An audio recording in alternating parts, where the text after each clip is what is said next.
The government has disclosed that it is holding talks with the United States over the recent military threats by President Donald Trump. The Minister of Information and National Orientation, Mohammed Idris, made this disclosure.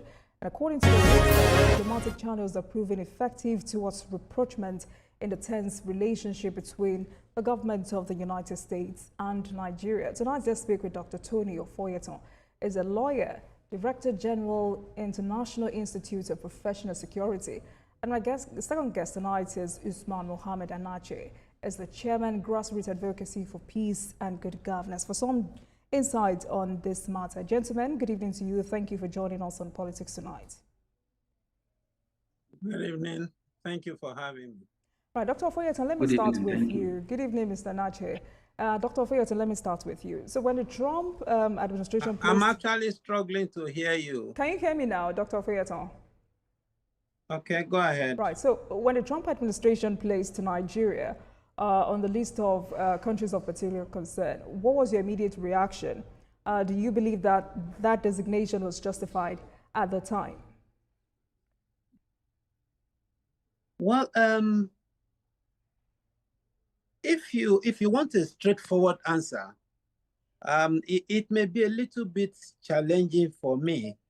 But when we look at the scenarios and the circumstances that led to that designation, I think there are many issues that seems to corroborate or seems to confirm such issues. Although it is not an absolutism, because that may in itself erode the effort of the military. It may erode the effort of the security agencies, especially in their combat against terrorism in Nigeria. In fairness to the military, they have lost their lives. They have sacrificed a lot. Their sweat, their blood, their patriotism. So if we look at it from that perspective, we may be a little bit skeptical.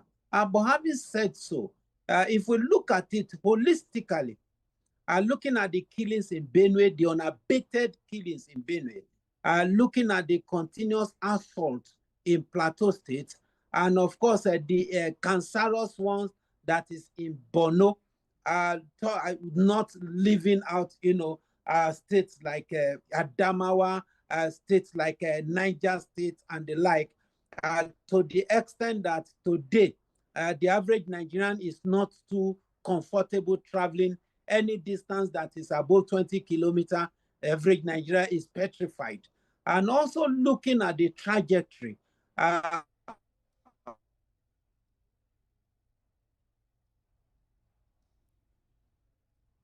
Ofoyeton, are you there? All right, Mr. Anache, let me come to you. The same question. What was your immediate reaction? Actually, the term Nigeria as country of concern because of our large deposit of rare earth elements in the country, not because of the religion they are saying. So they are here to get our rare earth elements so that they can develop their AI industries. Because presently, the artificial intelligence industry, like handsets, phones, computers, are the one that are thriving now globally. And they need some resources to develop those AI industries. So with those AI industries needs, so Nigeria has the largest deposit of this rare earth element. So based on this, they now term us a country of concern because they need those rare earths. So that is all the reasons of making the noise of the possible invention to protect the Christian genocide, which is just the verbal motive, the verbal noise, but the main motive on the ground is that rare earth issue. So if you can go back to the history, you will see that during the exploration of Africa, the opening of Africa by those European countries, they come in and they exploit our nations. Then later on in the 15th century, they engage in the slave trades, which they take our human resources to develop their economies in Europe. And the Americans started engaging these slave trades in the 16th century.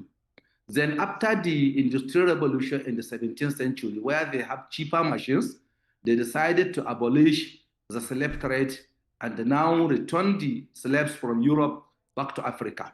But in America, they remain there. That is why they are termed today as black Americans. Then after the abolishment of the slave trade, they now go back in the 18th century and they make a scramble and a petition for Africa in the Berlin Conference. Then after the Berlin Conference, they divided the continent and they come back and colonize it. So that when they are colonizing the Africa, they are tapping our resources and taking it to their already developed industries in Europe. So by tapping our resources at that time, they are taking our resources to Europe. Now they are not taking human beings as earlier in the slave trade. Now they leave us here to do the labor for the resources for them, so that they will take those raw materials to Europe and manufacture in their manufacturing industries. Then after the 18th century of the colonization, they decided to give us paper independence in the 19th century. Then after the paper independence, they continued to colonize us during the Second Cold War, during the Cold War between America and Russia. So we are suffering after that time. Then later on, after the Cold War, they decided to start taking our industries to their own countries, taking our own raw materials to their own countries, and they come back to us with the finished goods. So now it is the era of the AI development, artificial intelligence, which the rare earths are the main sources of the raw material for the development of this AI, which are the lithium, which in Nigeria is the largest, has the largest deposit in the world. So this is all the reason of this scrambling and the making noise of the threat of the invasion, not the Christian genocide. Mr. And I'm sure you know this is like a continuation of the conversation we had last week and where we stopped, because since our last conversation, there's been a lot of updates, especially from the side of government and expectations of Nigerians on how the federal government intends to get us out of this. What steps should the federal government take, to safeguard national security while engaging diplomatically? Also wondering how the government, can, further balance deterrence and diplomacy in such a volatile situation. The federal government has already taken steps. Please go ahead, Mr. Nache. The federal government has already taken steps diplomatically. Unlike even though the American president was not ready to listen to us, but unfortunately for him, we have already superpowers who are already in the country, who are our good friends, who are true to us, who are not interfering in our own internal affairs. And they are ready to defend Nigeria because we have so many military and the bilateral cooperations and the treaties with those countries like China, like Russia, and so many superpowers. So we cannot hold our arms, we cannot hold our hands and sit down and receive a threat. So the federal government is doing all what is possible to see that the Nigerian integrity and the sovereignty is properly protected. And we don't fear anybody. And we are ready to cooperate, to be loyal to our president.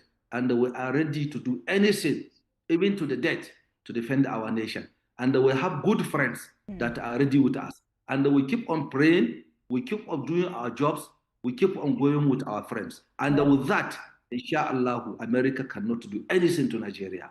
All right, we'll come back to talk about those friends who are showing solidarity. But let me get back to Mr. Ofoyeto. Just before we lost connection with you, you were talking to me about your immediate reaction to President Trump's threat. And also, I was asking, how accurate is that characterization of Nigeria's situation? And also, Dr. Ofoyeto, do you think the religious dimension overshadows other deeper issues?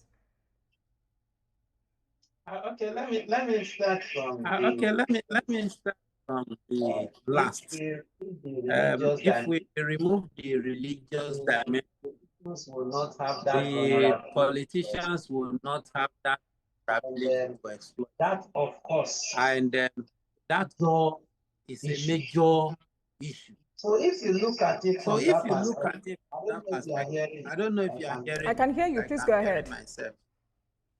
Okay. Now, if you look at it that dimension, you know what has been happening in this country. Dr. Fayeto, please kindly hold on, sir. Except we're being so you may have to mute your television. I want you to listen directly to your device so we can have a smooth conversation. Okay. Just a second, and then. Okay. I hope it's better. All right, it's better now. Please go ahead, sir. Okay. Now, if you look at it from what we say before the pleasant option, basically America is interested in it. Yes. Mr. Fayeto, I can still hear myself. But what is happening? Mr. Fayeto, can you hear me? I can still hear myself. You can still hear yourself? Yes. Or probably switch off the television so we can have a good conversation. I can hear you. I don't know. All right. Please go ahead. Please go ahead, sir. No, I'm not even with television now. Okay, please go ahead, sir. It's better now. Okay, now the problem we have in this country is when we are, being deceptive to ourselves. Are there killings in Nigeria? Yes. Are Christians being killed? Yes. Have there been any major solution to that? No. Is the government attempting? Yes. Is the attempt okay? No. Now, this become an opening. The issue of America is interested in raw material, natural resources, and the like. Please, let's not go into those narratives, because those narratives, at the end of the day, will make us assume that the killings are not consequential and that the killings are such that we don't actually need help. Now, I'm not talking about whether America should come or not. Of course, no patriotic Nigeria is looking forward to any foreign now coming to help. But I think that it is a major wake-up call. There have been avalanche of unabated killings in Nigeria. And I repeat, unabated killings in Nigeria. From the issue of natural resources, talk about America, the natural resources we have today, 80% of them are illegally mined. Zamfara, Kaduna, Plateau State. The money is not going to government. These same people that you are talking about being your standby friends are the people that are arming the bandits to illegally mine this gold, take it away, pay the bandits to escort them. So at the end of the day, the government is gaining absolutely nothing. There was a time the government asked that Zamfara should be a no-flying zone in this same country. There was a time we were talking about, even the former chief of defense staff, talking about people that were going even right into the, Kaduna State to illegally mine all these mineral resources. So it has nothing to do with one country coming in to come and take our resources. The ones that are on ground, they are illegally mining it. And the truth is this, be it China, be it Russia, there is no country that will stand on its own blood to defend Nigeria. They are all interested in their own commercial values. And it's as simple as that. So if we have agreed to the extent that Christians are being killed, Muslims are being killed, human value, human lives, to what extent has government been able to play that value on human life? As we speak now, there are still attacks, ongoing attacks in villages. As we speak now, in Niger State, the level of ungoverned spaces is unheard of, unprecedented. In Borno State, the level now, Kwara is, they are gradually caving in fastly, even with this threat. So what do we expect government to do? We expect government to come with all its scenario. Because, look, it is those people that have been affected that understand. Those of us that are on radio, on television, and we are busy blowing grammar, we don't know the magnitude of the pain of those that are orphaned now. We don't know the magnitude of pain of those that are motherless and fatherless. And that is what government should concentrate on. And forget about this propaganda of whether it's Christian genocide or Muslim genocide. We deceive ourselves and we even annoy people the more. Because the truth remains. So government should come all out. It is when the government is able to gain the support of the people. If government is not able to gain support of the people, if you have foreign intrusion into the country, I can tell you that some people will support the foreigners. Some people will support America to come and do what? Because their people have died. And that is area that government should concentrate, and government should not stop. Should stop listening to these people that are saying that we are ready. If it comes, how many of us can bear arms? If it comes, how many of us do know how to shoot? So the main thing is, right. Yes, please. I understand your point, and I'm also saying that you have a point, but also, two truths can coexist because, I mean, yes, there are issues and there are deep security issues, but this has also expanded the conversation surrounding, broader issues of post-colonial framing, selective morality, and whether Africa needs a stronger voice in setting America global was never our colonial master. On human rights. I mean, those are the conversations out there. So that's why I wanted you to. I really don't want to compartmentalize this conversation. Master, my sister. I hear you, but I'm talking to you. I'm telling you the conversations out there. So I don't want to compartmentalize this conversation. I don't want you to talk about security while Mr. Naji talks about human rights abuses. I want both of you to talk about all of the issues out there. So for you, what lesson does this episode teach about, how African nations are portrayed in Western foreign policy? Now, you see, in not just Western foreign politics. Look at what is happening in Ukraine today. It took the support of America and Europe generally to make sure that Ukraine is standing as it is today. Now, what we have globally is the game of might. If you look at what is happening between America and China, it is purely game of might. Both, military might and economic might. So at the end of the day, you discover that Nigeria is a giant. I can assure you of one thing. Forget about what Donald Trump has said. Donald Trump cannot invade Nigeria or talk about attacking anywhere in Nigeria without thinking twice, because Nigeria is the most populous nation in the world. Nigeria has the highest resilience level all over the world, and Nigeria also has the guts to be able to take certain risks. That one is sure, and they are aware. But I see Donald Trump's statement as a clarion call to the government to do the needful. Don't forget that as we speak now, the present Pope is an American. And Catholic Church has suffered one of the highest volume of casualty in Nigeria. And so it's not a matter of what Donald Trump has said. It's a matter of what is on ground.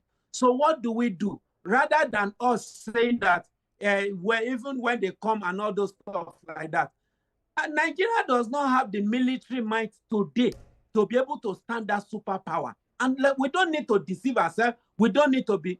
We're talking of a generation where AI is reigning. To what extent are we good at AI? We're talking of a generation where, air power makes the military might today. It's no longer the era of, 1,000 battalion on foot soldiers and the like.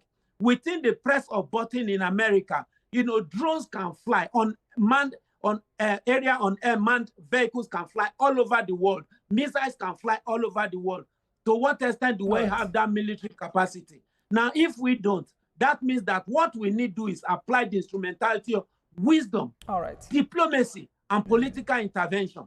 All right, then, Dr. Ofoyeta, we need to take a break, and when we return, we'll focus on internal security. And also when we return, it's important to say that this conversation continues on our other platforms. Please stay with us, everyone.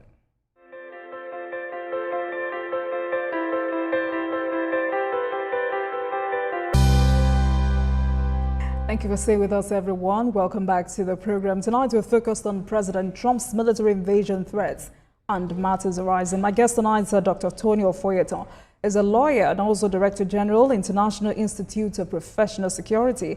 Also on the program tonight is Usman Mohammed Anache, Chairman, Grassroots Advocacy for Peace and Good Governance. Gentlemen, thank you very much for staying with us on the program. Mr. Anache, let me continue with you. You heard Dr. Ofoyeta. I mean, for him, the issues are glaring. He says we do not need to deceive ourselves. He says we must leave out the propaganda, and because Nigeria continues to face security crisis, from Boko Haram to banditry and communal violence. Do you think the root causes of these issues are being addressed adequately? Actually, it was not addressed adequately. but it has been addressed. And the present administration is taking adequate measures, and there's drastic reduction in those crises. If you said killings in Nigeria, yes, nobody is denying that there's no killings in Nigeria. But what we are saying is the reason given by the Trump of coming to Nigeria to assist who? On what ground? Nigeria is a sovereign country. Forget about saying any person of the battle. Believe me, what you cannot think of can happen. So let us just pray that war should not escalate. But in case it escalates, I tell you, Nigeria can defend itself anywhere. So I can set it anywhere. And already internal security, 70% is the population, the cooperation of the people within the grassroots and within the cities. They occupy the 70% of the security of the area. Well, the military will do the 30. Are we doing what we're supposed to do? Are we cooperating with our government? Are we reporting what we're supposed to report? Who at least created those bandits? Doctor shall not forget, and we shall not forget.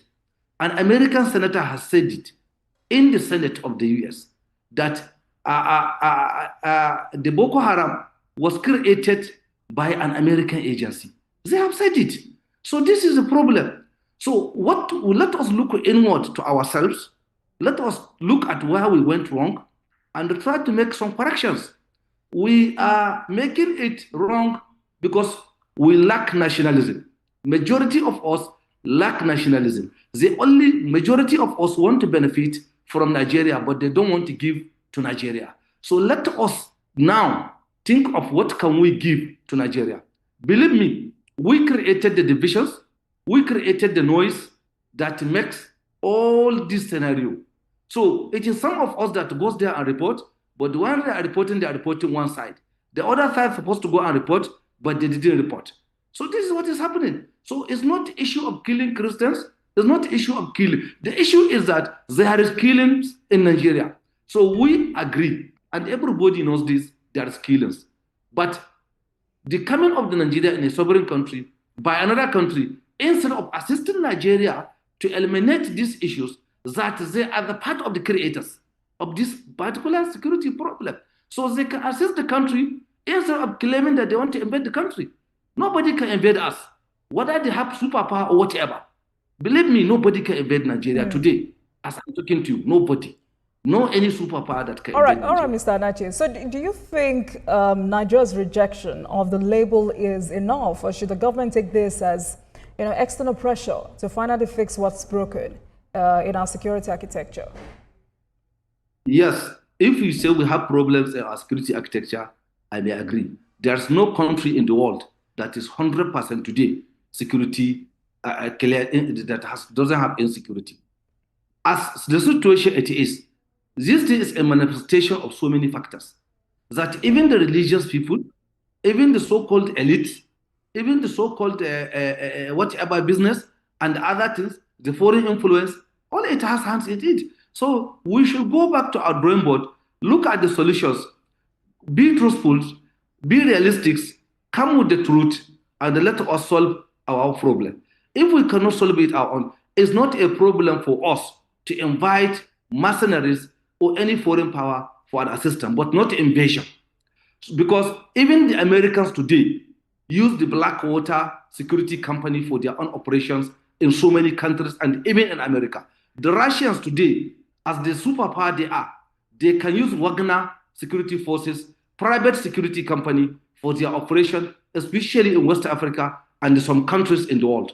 Most of the war in Ukraine that is being waged by Russians, some of the Russian army that are engaged in the war are from the Wagner company. So some of them are not even the Russian army, but they will be mercenaries employed by a Russian company. So I don't see anything in Nigeria in employing diplomacy, in employing the foreign mercenaries, in employing the foreign assistance to come and assist the Nigeria in completely eliminating the security threat. I don't see anything wrong in it, but invasion, no country today can invade Nigeria as I'm talking to you today. All right, Dr. Foyeto, let me come back to you, because earlier you made it clear that failure to protect our communities fed into international perceptions of Nigeria as unsafe or unstable. So Do you think the root causes of these issues are being addressed adequately?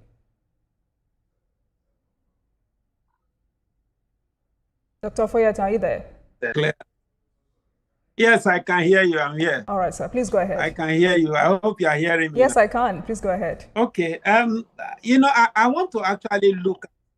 Yes, I want to look at this whole thing from solution perspective. Yes. Whether it's been adequate or not, I think the main thing is government should now, brace up 1,000% better than before. My friend was talking about the cooperation of the people. I can assure you that Nigerians will not cooperate maximally until they are sure, one, that government is actually, doing the needful, and they are sure of their own safety too. So what I expect government to do is, number one, recover all the ungoverned spaces, all the ungoverned spaces, recover it, demystify and remove the thing that is called, what you call NDP, or what you call it, camp. It's only in Nigeria you have people being displaced and they are staying like refugees in their own country. Recover all the ungoverned spaces and make sure that when they return back to their villages, they are adequately protected. And of course, arrest and prosecute all the sponsors, right to government level, Dr. Ofoyeto, right to inside government and politicians. Is the political will there? Yes, please. You said arrest and prosecute. No, yes, that is the issue. The political will must be there. The president must develop the political will to arrest those that are terrorist sponsors and prosecute them, make scapegoat out of all of them, irrespective of their position, irrespective of who they are, whether they are governors, whether they are vice president, whatever they are, whether they are ministers, whether they are senate president, whosoever they are, let them be arrested, let them be prosecuted. Those that ought to be jailed should be jailed. Those that ought to be killed should be killed. I think once that is done, people will begin to build confidence. Then it is also important that the government should look into the military, all the military formation, and remove all the moles, all those that are informal, those that are sympathetic to the act of terrorism. We've had instances of military officers assaulting terrorists and being shot from the rear by their own fellow colleagues in the act of, trying to, suppress terrorism in the country. You have people that are sympathetic right inside the military formation. Let government do personnel audit in all the military formation and ensure that all the moles, all those that are participants, criminals, are removed, are weeded out of the military formation. Don't you think that's the reason we have sympathizers to these terrorists that are outside, and they are busy making noise in the name of maybe they are clerics and the like, Yes. Don't you think that's the reason we have new service chiefs? Yeah, I'm with you. You asked for an audit of the Nigerian military architecture, and I said, don't you think that's the reason we have new service chiefs? It could be some of the reasons, but it is important that they are aware. Okay. It is important they are aware that there are most among them, and it is important that they now become intentional about it. Because if they are not intentional about it, I'm sure that it will just be like game as usual. Then another thing I expect is that government, the president should be able to bring to bear to reality this issue of state policing. State police will help a lot in counter-terrorism in Nigeria, because whether we believe it or not, whether we like it or not, the numerical strength of our military is inconsequential compared to the population called Federal Republic of Nigeria. So the military should be, the police system should come up with, they can cooperate with the government and make sure that the template on state security is adopted. It becomes a major issue. It would help complement the effort of the federal police in all its ramifications. I think, and apart from that too, I think that it is high time that governments begin to look at, if possible, engaging the full services of our hunters, our vigilante groups, arming them.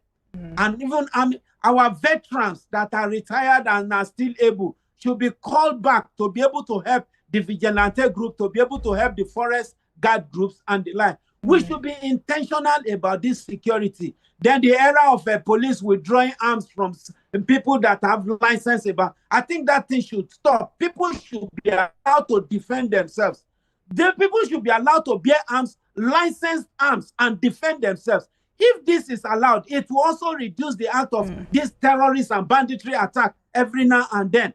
As far as I'm concerned, because whether we want to talk of light weapons and small arms proliferation or not, it may not be in the hand of the civilians, it may not be in the hand of the innocent, law-abiding Nigerians, but it is high in volume in the hand of the criminals, and they are using it against the people. So there's nothing wrong in government allowing people to defend themselves by bearing licensed arms. Now, these are cumulatively factors that can help to bring down this act of terrorism in this country. But above all, government must show good faith when it comes to the defense, especially of the Christian faith that have been identified as an endangered species. It's not a matter of debate. It's not a matter of, no, people are being killed and the like and all those stuff like that. As we speak now, Christians are not secured in Nigeria. It is left for government to make sure and give them that confidence beyond propaganda that, look, you are secured. We are all part and parcel of Nigeria. I grew in a country where we have Muslims and Christians eating together, drinking together. But some politicians and some miscreants have made a mess out of the whole thing. It is the responsibility of government to revive that hope, to bring back that assurance. In the absence of that, we still keep living in this faith. And whether you like it or not, there's already a divided opinion. Dr. Ofoyetan, thank you so much for speaking so passionately. And, you know, on the issue of state police and forest rangers, the only question Nigerians are asking, or some Nigerians are asking, is why the delay? The president had talked about the implementation of these two policies, but there is no update for now. But, I mean, we'll continue to wait. Let me go back to Mr. Anache. From a civil rights perspective, Mr. Anache, how should, you know, citizens interpret a situation where their government is in talks over a foreign military threat? What level of transparency should citizens expect from their government in such matters?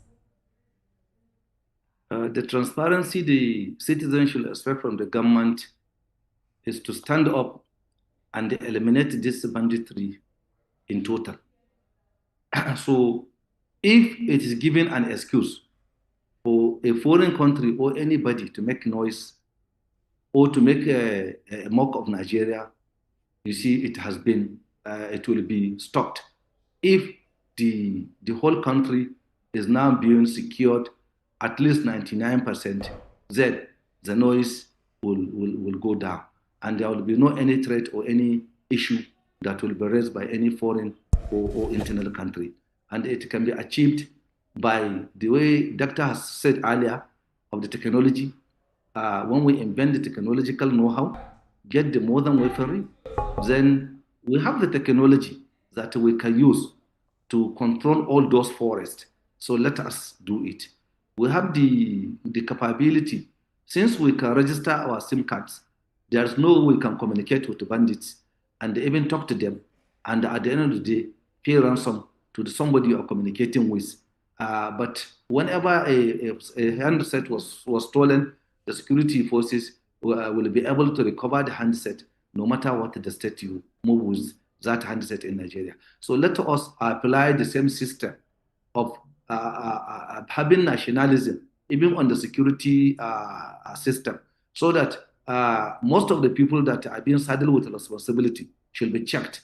And if there is any breach within their own area of operation, somebody should be punished for that breach of security in that area. But in an era we stand and refuse to take action on some people's mistakes, and we allow everything to go just because we are a tribal together with a tribal issues or religious issue or ethnicity issue or whatever it comes, then we are going to have problems.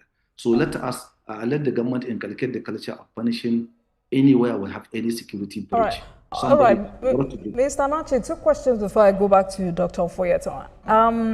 What message would you like to share about how the country can reclaim its dignity and unity in the eyes of the world?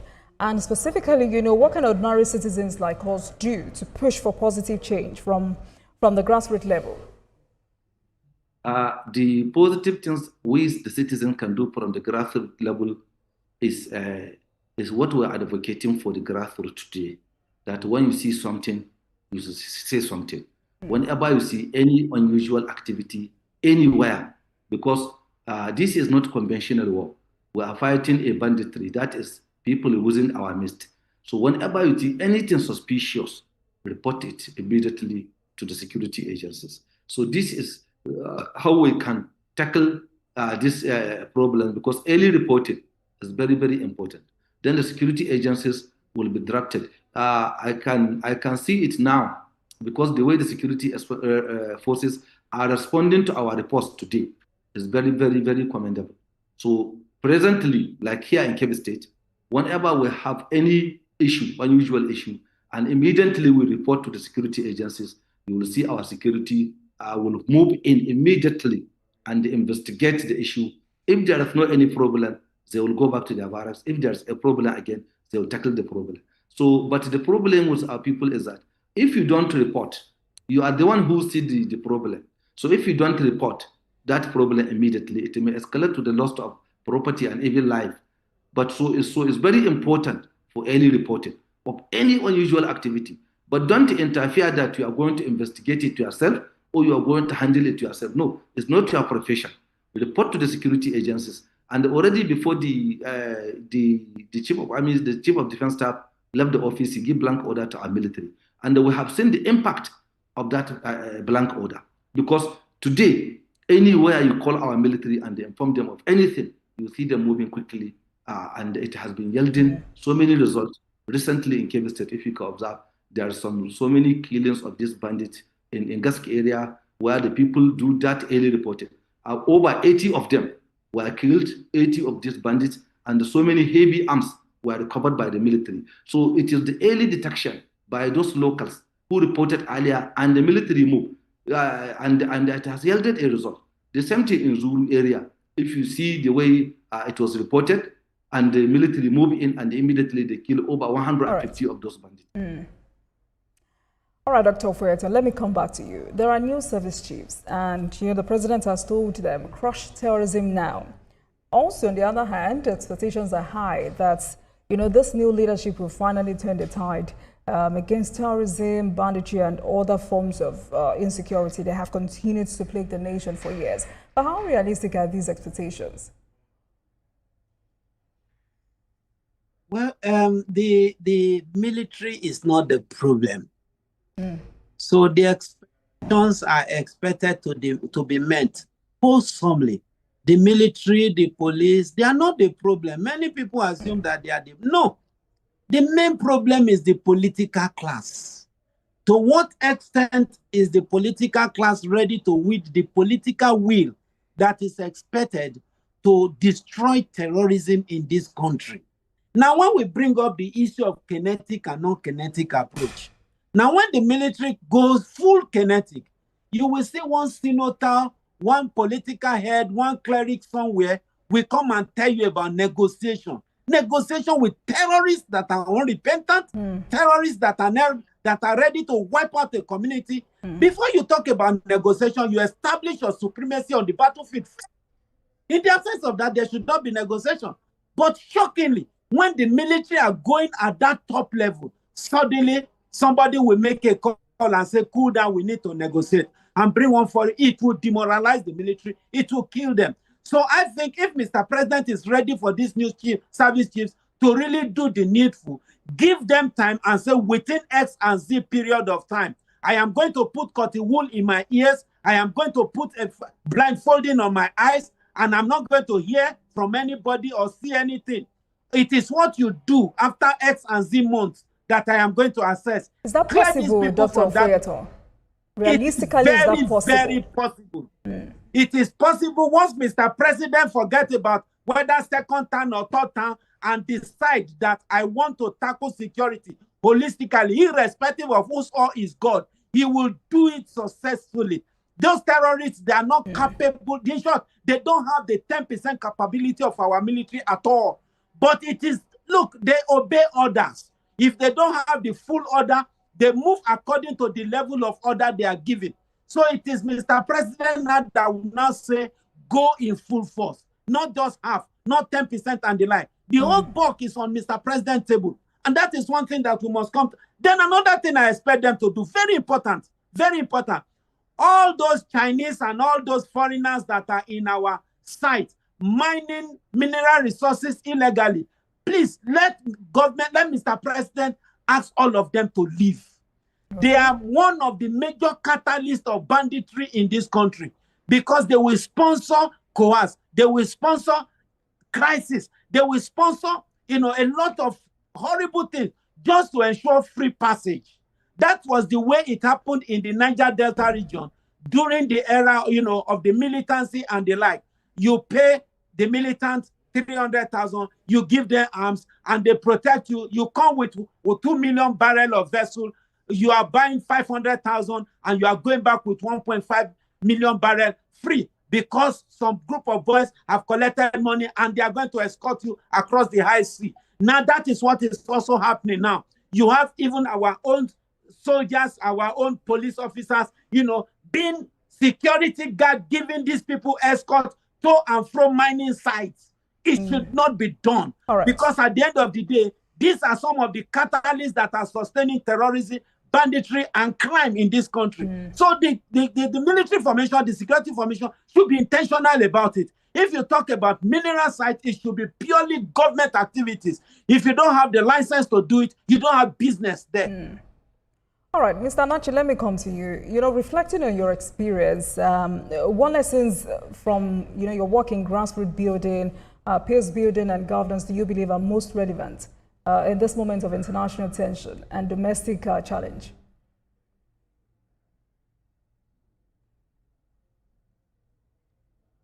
Mr. Anachi, are you there? Yes, I can hear you now. Okay, did you get that question? No, I didn't get it. I want you to reflect on your experience, and I'm asking what lessons from your work in grassroots peace building and governance do you believe are most relevant in this moment of international tension? Actually, both the grassroots people and the governance are all important in these trying times. For example, now, as we have sanitized most of our people in the early reporting, and it is working. And in the government side, I can vividly beat my chest and say we are happy, very happy with the Kebbi State governor, the way he is handling security issues. Whenever there's any little breach of security in Kebbi State, the governor will definitely visit the area himself. And if he's not in the town or if he's not in the country, he will direct the deputy governor to visit the area. So by visiting that area, the people at the grassroots confidence will be restored, seeing their leader is more concerned with their own security. And whenever the governor was there, he will make an apparatus, he will make some arrangements that such things should not happen again in that area. So if you could advise President Tinubu directly about this situation, what would you emphasize? I will emphasize that the president should direct the governors, should direct the military leaders, and the governors should cooperate with the security agencies in their areas. I don't support the creation of any state police because you see, in Kebbi State, we didn't create any security outfit for the state, but they are created in Zamfara, Katsina, and Sokoto, and we are better, far better than them by using our conventional security forces. So let us empower our conventional security forces who are trained and they're made to do this job, to do it. So if we bring another untrained security outfits, there will be extra. All right, thank you, Mr. Anachi. Dr. Foyeto, if you could advise the president directly about this situation, what would you emphasize? 30 seconds. The only thing I will emphasize is that Mr. President should fish out all the sponsors of terrorism, make them face prosecution. Those that ought to be killed, he should kill all of them.